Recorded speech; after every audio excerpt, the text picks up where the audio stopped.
Die Protestbewegung im Iran hatte bei vielen die Hoffnung auf einen Regimewechsel in Teheran genährt. Einer, der die Proteste im Iran angefeuert hat, ist Reza Pahlavi, der Sohn des 1979 gestürzten Schahs. Und mit ihm habe ich ausführlich gesprochen. Reza Pahlavi, thank you for being our guest. Thank you for having me. Tens of thousands took to the streets. Thousands of people were killed during the protests. You fueled those protests. Some of the people called your name. How do you handle this responsibility? We are, for the first time in years, at full war against a regime that has declared war on its own citizenry. I don't call it a protest anymore. It is a genuine revolution for a nation that is tired of 46 years of religious dictatorship and tyranny.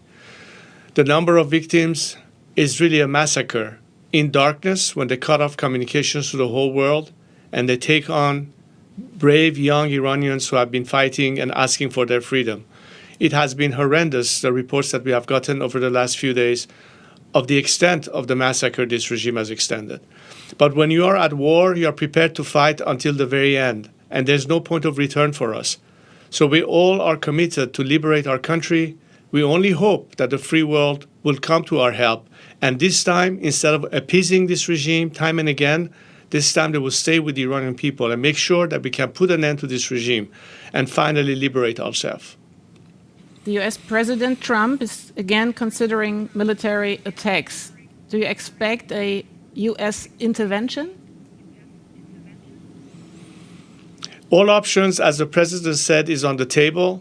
We believe that a rapid and necessary strike to dismantle the regime's mechanism and apparatus of repression, that means targeting IRGC and other elements tied to the regime machinery of repression, would be a very effective way to weaken the regime and make it impossible for them to use the level of brutality that we have seen against unarmed civilians. That's the only time that you can actually help this nation, giving them a fair chance to succeed, if indeed the objective is to on the one hand, provide our nation with freedom, but as an element, unlike this regime that has always been hostile to the West, and in particular to the United States, a nation where the Iranian people want to live at peace in the region and work with their neighbors and provide that level of tranquility and stability that is the best strategic interest of the Western countries, including the United States.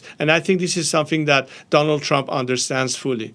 Has he offered his help for you personally? I'm not asking for any personal endorsement from any leader anywhere in the world. What I do ask them to do is to help the Iranian people and respond to their appeal for help. This is the best way that the world can help us. And I, of course, have offered to help my compatriot at their call to lead this transition, move beyond this regime, and bring it to its ultimate conclusion, which hopefully will be a secular democratic system in Iran once we can organize free elections. We have a plan for that, which is quite extensive, and Iran's Prosperity Project that has various phases to do that. We would like to work with all those who are willing to help and assist us in that process. So there's a lot going on as we speak.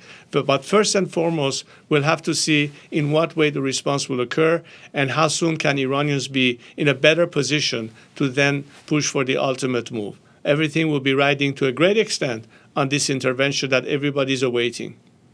For some, you're seeing